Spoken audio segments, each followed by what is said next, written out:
कार्यक्रम के प्रायोजक हैं कमला पसंद, स्वाद में हमेशा 2 कदम आगे।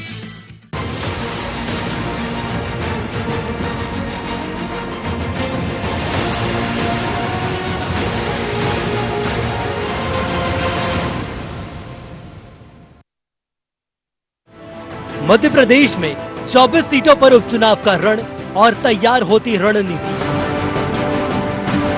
बैठकों का दौर है तो तैयारी मैदानी भी। नेता अपने कार्यकर्ताओं के साथ पाला बदलकर नई राह तलाश अपना भविष्य तय कर रहे हैं, लेकिन उसके पहले आर पार राज्यसभा चुनाव को लेकर है, जिसकी जद्दोजहद तेज है। कांग्रेस और भाजपा दोनों ही दलों के दिग्गज नेता 24/7 एक्टिव मोड पर है। उपचुनाव के साथ ही सियासी बिसात पर दोनों दल अपने अपने मोहरे राज्यसभा की वोटिंग को लेकर फिट कर रहे हैं। राज्यसभा चुनाव को लेकर कांग्रेस विधायक दल की बैठक हुई, जिसमें रणनीति तैयार है और कांग्रेस अपनी एक सीट पक्की मान रही है, लेकिन दूसरी सीट के लिए भी कोई कोर कसर नहीं छोड़ना चाहती। मैं कहूं कि 2 सीटों पर हो जाएगी, ये मैं फर्जी बात नहीं करता, लेकिन एक सीट हमारी पक्की है, दूसरी सीट के लिए हो सकता हो जाए। आंकड़े ऐसे हैं, लेकिन फिर भी कांग्रेस पार्टी ने कभी हार नहीं मानी है और हम पूरा प्रयास करेंगे कि दोनों प्रत्याशियों के लिए पर्याप्त वोट मिले। मैं मानता हूं ऐसे और विधायक हैं जिन्होंने कांग्रेस सरकार को समर्थन दिया था। कुछ विधायक ऐसे भी हैं जो भाजपा से भी निराश हैं, जो भाजपा के ही हैं, लेकिन जैसा मैंने कहा है, हम तो पूरा प्रयास करेंगे। तो वहीं भाजपा के रणनीतिकार उपचुनाव को लेकर लगातार सक्रिय हैं। भाजपा भी डिनर डिप्लोमेसी के जरिए अपने विधायकों को एकजुट कर रही है, लेकिन राज्यसभा चुनाव के लिए किसी रणनीति की जरूरत नहीं समझते। कोई रणनीति नहीं है भाई, हमारे पास पूरे बोर्ड है, हमें रणनीति क्या बनाना, 2 लोग हमारे चुन के जाएंगे। ये तो वो लोग सोचे राज्यसभा वाले जिन्होंने प्रारंभ से ही जो हमारे अनुसूचित जाति के लोग हैं, अनुसूचित जनजाति के लोग हैं, उन्हें धोखा दिया। पहले से भान सिंह सोलंकी थे, तब दिग्विजय सिंह जी आ गए, वो नहीं बन पाए। फिर बुआ जमुना देवी जी आई हमारी, फिर दिग्विजय सिंह जी आ गए। अब फूल सिंह बरैया आए तो फिर दिग्विजय सिंह जी आ गए। सबसे बड़ा ये दलित विरोधी चेहरा है। आइए जानते हैं क्या है राज्यसभा चुनाव का गणित। मध्य प्रदेश की 3 सीटों पर 19 जून को राज्यसभा चुनाव।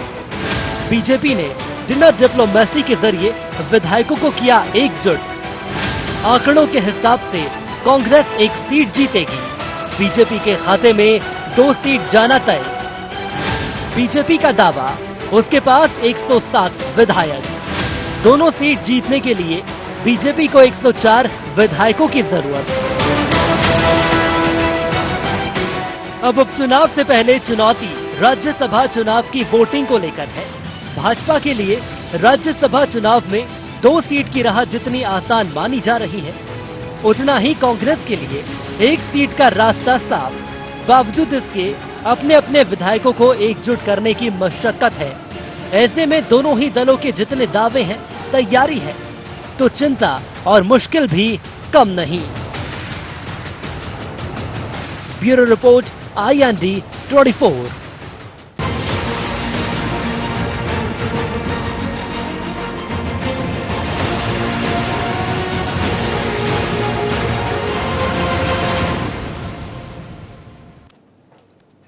IND एजेंडा में आपका स्वागत है। मैं हूं मनोज सैनी और आज का एजेंडा है राज्यसभा की बारी, उपचुनाव की तैयारी। मध्य प्रदेश में आने वाले दिनों में राज्यसभा के चुनाव होना है, यानी 2 दिन शेष है, लेकिन उससे पहले जब बैठक हो रही है तो उपचुनाव की तैयारियां भी दिखाई देने लगी। इस पर चर्चा करें उससे पहले जान लेते हैं कुछ खास बिंदुओं पर एक नजर डाल लेते हैं। क्या राज्यसभा चुनाव की वोटिंग में दिखेगी आंकड़ों की बाजीगरी? भरोसे पर कितने खरे उतरेंगे बीजेपी कांग्रेस के विधायक? बीजेपी की डिनर डिप्लोमेसी के क्या मायने? उपचुनाव तैयारियों को लेकर बीजेपी कांग्रेस कितने आश्वस्त?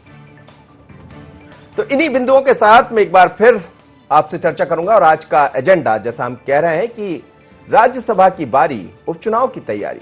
दरअसल आज दिन भर से बैठकों का दौर चला। भारतीय जनता पार्टी और कांग्रेस दोनों के अंदर बैठक देखी गई। खासकर कांग्रेस के अंदर यह देखा गया कि तमाम सारे बड़े नेता एक बार फिर मंच पर नजर आए, लेकिन वो चेहरा जो 2018 में सबसे चमकीला चेहरा था वो आज नदारद था, क्योंकि वो अब भारतीय जनता पार्टी के साथ है। और इसी मुद्दे पर अंदर चर्चा चलती रही, बंद खानों से जो खबरें आ रही है, लेकिन थोड़ी सी धड़कनें भी बढ़ी, क्योंकि 6 ऐसे विधायक थे जो वहां मौजूद नहीं थे, जिसमें से 2 के बारे में तो ये कहा जा रहा है, खासकर केपी सिंह और लक्ष्मण सिंह, कि आखिर वो क्यों नहीं पहुंचे। चर्चा यह है कि उन्होंने सूचना दी थी, लेकिन एक विधायक ऐसे हैं जो कोरोना के संक्रमण से पीड़ित है, और 2 विधायक और जिन्होंने अपने अपने तरीके से सफाई दी है, लेकिन विधायकों का नहीं पहुंचना चर्चा का विषय बना हुआ है। लेकिन भारतीय जनता पार्टी डिनर के जरिए अपने विधायकों से बात करेगी, जिसमें तमाम सारे बड़े नेता, चाहे विनय सहस्त्रबुद्धे हो या फिर एक केंद्रीय मंत्री प्रकाश जावड़ेकर समेत तमाम नेता मौजूद रहेंगे। और बैठक में चर्चा दोनों बात पर होगी कि राज्यसभा का उपचुनाव भी है, राज्यसभा का चुनाव भी है और उपचुनाव की तैयारी भी है। तो चलिए, ये हमारा मुद्दा है आज, राज्यसभा की बारी, उपचुनाव की तैयारी। मैं 3 मेहमानों से आपका परिचय करा दूं। मेरे साथ रहेंगे कांग्रेस से विक्रम जाट। विक्रम जी, आपका स्वागत है। साथ ही मेरे साथ रहेंगे ब्रज गोपाल लोया, भारतीय जनता पार्टी के, और स्टूडियो में मौजूद हैं सुनील श्रीवास्तव, हमारे editor in chief. Sunil ji, आपका भी स्वागत है।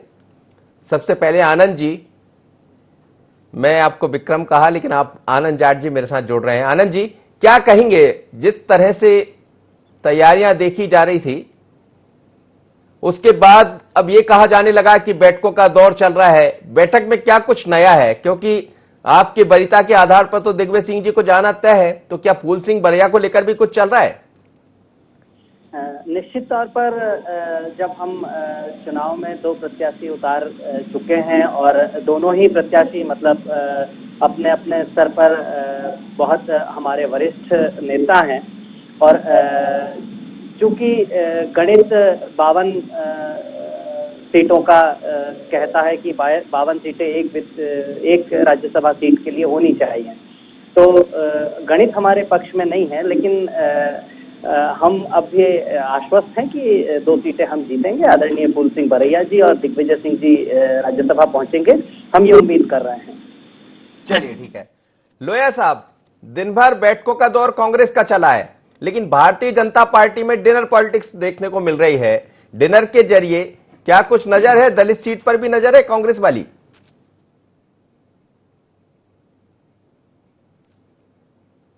दो उम्मीदवार हैं, एक आदरणीय ज्योतिरादित्य सिंधिया जी, दूसरे डॉक्टर सिंह। हमने एक आदिवासी चेहरा और एक चंबल संभाग का जो सबसे बड़ा नक्षत्र है, उसको हमने दोनों को राज्यसभा में भेजना भारतीय जनता पार्टी ने तय किया है। और ये केवल तय नहीं किया है, ये हमारी जो मंशा बल्कि उसके आधार पर ये निर्णय किया है, और वो दोनों राज्यसभा में जा रहे हैं, ये बिल्कुल तय है।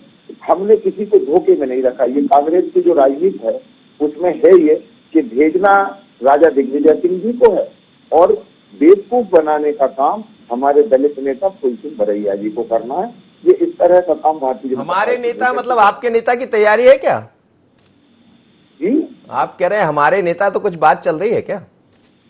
नहीं, हमारी किसी तरह से कोई बात नहीं। हमारे नेता से मतलब है ज्योतिरादित्य सिंधिया जी, डॉक्टर सुमेर सिंह जी, ये दोनों राज्यसभा में जा रहे हैं। हमारे नेता नहीं, मैंने दलित नेता कहा। जी, बड़े दलित नेता और ग्वालियर चंबल संभाग के बहुत अच्छे नेता माननीय फूल सिंह बरैया जी के साथ जो धोखा कांग्रेस कर रही है, ये आने वाले चुनाव में उन्हें बहुत तकलीफ देने वाला है। ये जो अभी हो रहा है, इसको एक्चुअली डिप्लोमेसी नहीं कर रही है कांग्रेस। कांग्रेस जो करती आई है वही कर रही है। परंपरा है इनकी कि अंतिम समय में उम्मीदवार बदलना, किसी को भेजना, किसी को बताना, चेहरा कोई रखना, मुखौटा और कोई सा लगाना, ये कांग्रेस का काम है। भारतीय जनता पार्टी बिल्कुल आश्वस्त है, और हमारे पास लेकिन बीजेपी के डिनर को डिप्लोमेसी नहीं कहे क्या? नहीं, डिनर डिप्लोमेसी ये कांग्रेस की संस्कृति है। देखिए मनोज जी, भारतीय जनता पार्टी में इसके लिए कोई स्थान नहीं है। ये हमारा सहभोज है, जो सहभोज और कार्यालय में आपके यहाँ से लोग जाते हैं। आपको ये बहुत बेहतर मालूम है कि भारतीय जनता पार्टी के कार्यालय में प्रत्येक कार्यकर्ता के लिए भोजन का प्रबंध सुबह शाम दोपहर रहता है। उस क्रम में ये जो आज वहाँ विधायकगण आज भोपाल में एकत्रित हुए हैं, वहाँ वो भोजन करेंगे कार्यालय में, और निश्चित है कि जब वहाँ मिल बैठेंगे तो आगे की रणनीति पर चर्चा भी करेंगे। परंतु डिनर के माध्यम से डिप्लोमेसी करना ये भारतीय जनता पार्टी का संस्कार नहीं है। हमारे यहाँ तो सहभोज है, जो आज सारे विधायक एक साथ कर रहे हैं, और केवल विधायक ही नहीं रहेंगे, जी, वहाँ और चलिए। अन्य वरिष्ठ नेतागण भी उपस्थित रहेंगे। हाँ ठीक है सुनील जी, सहभोज है, लेकिन डिनर डिप्लोमेसी की जब बात आती है तो लोया साहब कहते हैं डिप्लोमेसी नहीं है। सवाल यह है कि बहुत कुछ तो कांग्रेस बीजेपी में आ गई, हम देख रहे हैं लगातार रोज आने का सिलसिला जारी है, तो ऐसा तो नहीं कि कांग्रेस की हवा भारतीय जनता पार्टी के अंदर आ गई हो और कह रहे हैं कि डिप्लोमेसी नहीं है? देखिए मनोज जी, क्योंकि आज सहभोज है और कल भी सहभोज का आयोजन किया गया है, तो ऐसा नहीं है कि जब तमाम इतने सारे नेता जुड़ेंगे तो कोई चर्चा नहीं हो। राज्यसभा की रणनीति पर भी चर्चा है और उपचुनाव की तैयारियों को लेकर भी चर्चा है। सिंधिया समर्थकों का क्या रोल रहेगा, किस प्रकार का उनका संगठन या पार्टी में दखल होगा, इस पर भी चर्चा होगी, क्योंकि बहुत सारे असंतुष्ट विधायक हमने देखे हैं कि बहुत सारे नेता असंतुष्ट हैं इस बात से कि सिंधिया के गुट से, सिंधिया गुट जो अभी बीजेपी में आया है उसका लगातार पार्टी में थोड़ा थोड़ा दबदबा बढ़ रहा है, तो इससे भी चिंता है। और अगर यहाँ पर हम मनोज जी एक बात करें, जिस प्रकार से अभी लोया जी ने कहा कि दलित नेता के साथ कहीं ना कहीं गलत हुआ है फूल सिंह बरैया के साथ, तो ये हर उस कांग्रेस नेता को यह एहसास कराने की कोशिश है बीजेपी की, जैसे ज्योतिरादित्य सिंधिया को कराया कि आपके सम्मान को ठेस पहुंचाई गई और उस सम्मान की कीमत जो कांग्रेस ने भुगती है, 22 लोग चले गए, सरकार चली गई। अब ऐसा ही कुछ मामला लगातार, क्योंकि जितने भी हम नेताओं को देख रहे हैं, मंत्रियों को देख रहे हैं, लगातार यही स्टेटमेंट आ रहा है कि एक दलित नेता के साथ कहीं ना कहीं विश्वासघात कांग्रेस कर रही है, उनको सेकंड प्रायोरिटी पर रखा है, फर्स्ट प्रायोरिटी पर दिग्विजय सिंह है। तो कुल मिलाकर ये एहसास दिलाने की कोशिश है कि फूल सिंह बरैया का उतना सम्मान वहां नहीं है, वो भी चाहें तो यहां स्विच कर सकते हैं। लेकिन सबसे बड़ी बात मनोज जी यहां है कि फूल सिंह बरैया इतने कमजोर या इतने कम रणनीतिक नहीं है वो, क्योंकि बड़े नेता हैं, घाट घाट का पानी पिया है। बीएसपी को उन्होंने मध्य प्रदेश में खड़ा किया है, 11 विधायक रहे उनके प्रदेश अध्यक्ष काल में, और पूरे मध्य प्रदेश का दौरा किया है, पूरे मध्य प्रदेश को नापने वाले नेता हैं वो। तो जिस प्रकार से लोया जी कह रहे कि एक दलित नेता के साथ इस प्रकार से हुआ, फूल सिंह बरैया बखूबी जानते हैं कि सेकंड प्रायोरिटी पे वो है, उनको राज्यसभा के लिए सेकंड प्रायोरिटी पे रखा गया। अगर अंकीय गणित कुछ बदलता है तो उनकी उम्मीद रहेगी, लेकिन अगर नहीं बदलता है तो उपचुनाव में वो कांग्रेस के लिए बहुत कामगार साबित होंगे यहाँ पर। और उपचुनाव की, विधानसभा उपचुनाव को लेकर ही कांग्रेस इस रणनीति पर है, और यही वजह है कि फूल सिंह बरैया आज बैठक में भी थे वहां। बिल्कुल सही कह रहे हैं आप। और कांग्रेस, असल में कांग्रेस भी एक तीर दो निशाने चला रही है, और भारतीय जनता पार्टी जबरन निशाना चला रही है कि यदि लग गया तो काम का हो जाए। चलिए एक छोटा सा ब्रेक लेते हैं, ब्रेक के बाद लौटेंगे तो इस चर्चा को जारी रखेंगे।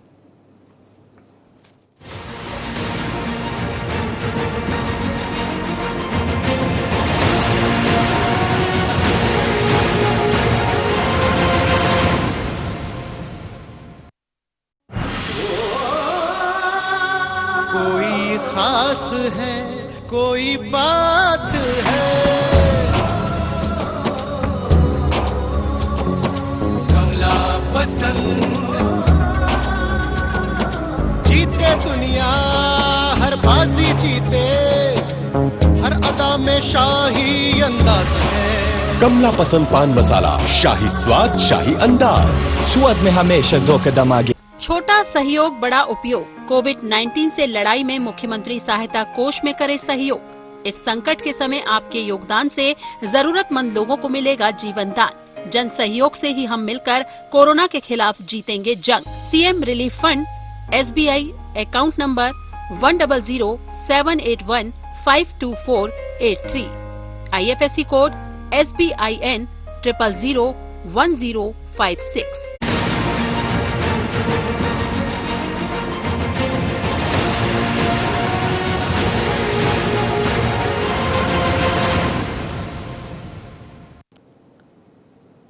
ब्रेक के बाद एक बार फिर आपका स्वागत है, और आज का मुद्दा है राज्यसभा की बारी, उपचुनाव की तैयारी। मेरे साथ 3 मेहमान जुड़े हुए हैं।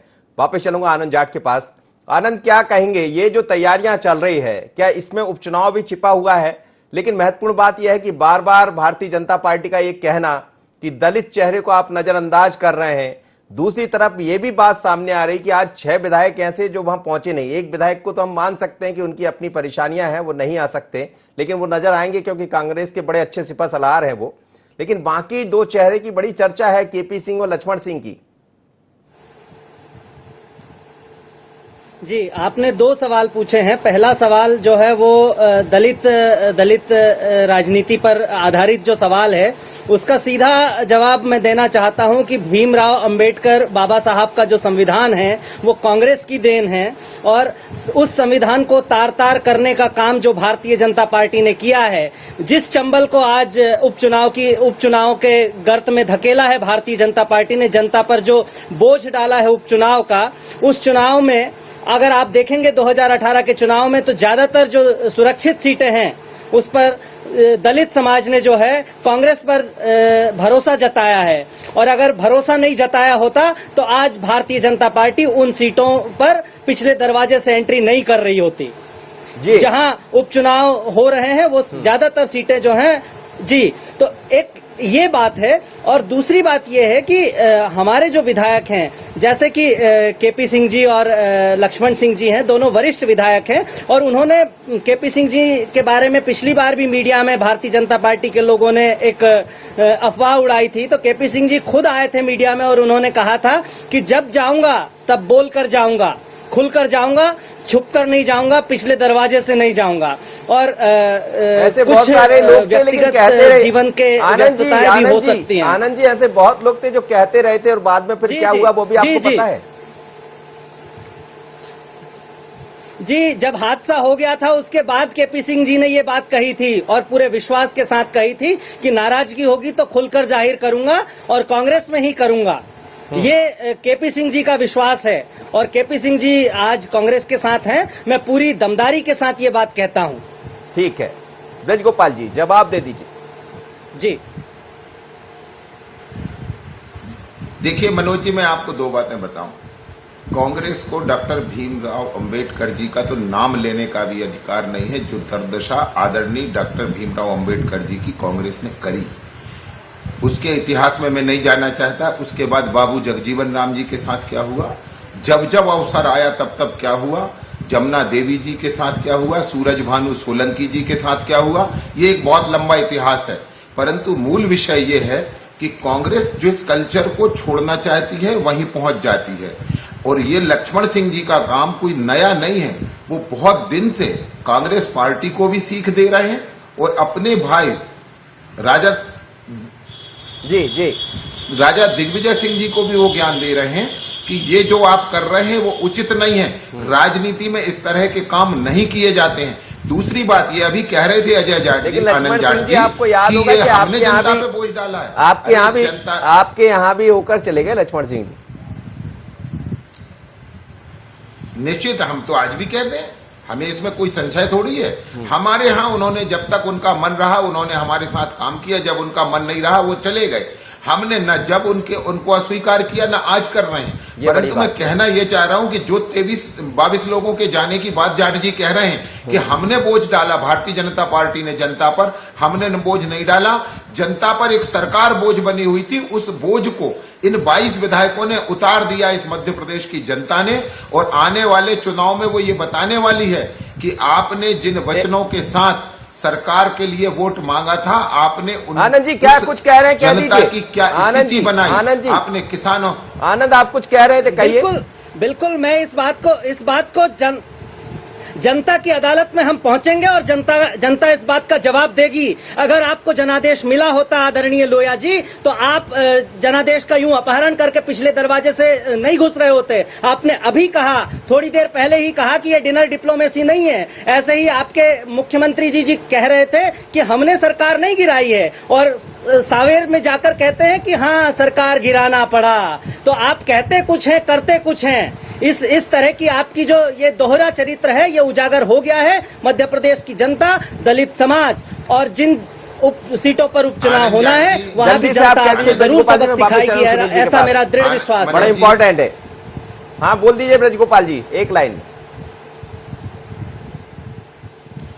मैं कह ये रहा था कि 11 दिसंबर 2018 को जिस दिन मतगणना हुई थी, अब उसी दिन से कह रहे हैं कि ये सरकार अपने बोझ से गिरेगी, ये सरकार अपने पापों से गिरेगी, हमें गिराने की आवश्यकता नहीं है। परंतु जब ये सरकार गिर गई तो मध्य प्रदेश में एक अच्छी सरकार जो समृद्ध मध्य प्रदेश का निर्माण करे, वो सरकार देना हमारी जिम्मेदारी थी, जो हमने दी है। और जहां तक वो कह रहे हैं कि जनता के मतों की बात है, तो 2018 के आम चुनाव जो विधानसभा के हुए थे उसमें भी भारतीय जनता पार्टी के कुल मत कांग्रेस के मतों से अधिक हैं। जनता ने हमें चुना था। प्रैक्टिकली ये अलग बात है। मैं आपके पास लौट रहा हूं, आप दोनों जब तक आनंद जी, अब आनंद जी जरा रुकिए, मैं सुनील जी सीटें कम हो गई, हाँ सुनील जी आप सुन रहे हैं दोनों, लेकिन सवाल ये उन्होंने एक बड़ी महत्वपूर्ण बात कह दी है ब्रजगोपाल लोया जी ने कि पहले भी हमें अस्वीकार नहीं थे, अभी भी अस्वीकार नहीं है, और लक्ष्मण सिंह का जब नाम आया तो उन्होंने ऐसा कहा। क्या देख रहे हैं? देखिए मनोज जी, एक बहुत अगर हम पीछे जाएंगे तो जिस प्रकार से नरेंद्र मोदी जी कहते थे कांग्रेस मुक्त भारत, तो लग रहा अगर ऐसा है, क्योंकि जिस प्रकार से लक्ष्मण सिंह जी को लेकर कहा जा रहा है और लक्ष्मण सिंह जी की स्थिति अगर हम देखें कांग्रेस में, तो चांचौड़ा को जिला बनाने की बात उन्होंने की थी। लास्ट जब सरकार गिरने की स्थिति में थी उस समय कमलनाथ जी ने चांचौड़ा को जिला घोषित किया भी था। लेकिन अगर पूरे हम देखें, लक्ष्मण सिंह जी वरिष्ठ थे, अगर वरिष्ठता के आधार पर मंत्रिमंडल में उनको लिया जाता, क्योंकि दर्द गाहे बगाहे उनका जरूर हमारे सामने आता रहा, चाहे वो ट्विटर के जरिए हो या फिर उनके बयानों के जरिए, तो ये माना जा सकता है कि जिस प्रकार से केपी सिंह भी आज नहीं पहुंचे हैं और लक्ष्मण सिंह नहीं पहुंचे, तो कुछ ना कुछ तो जरूर पक रहा है।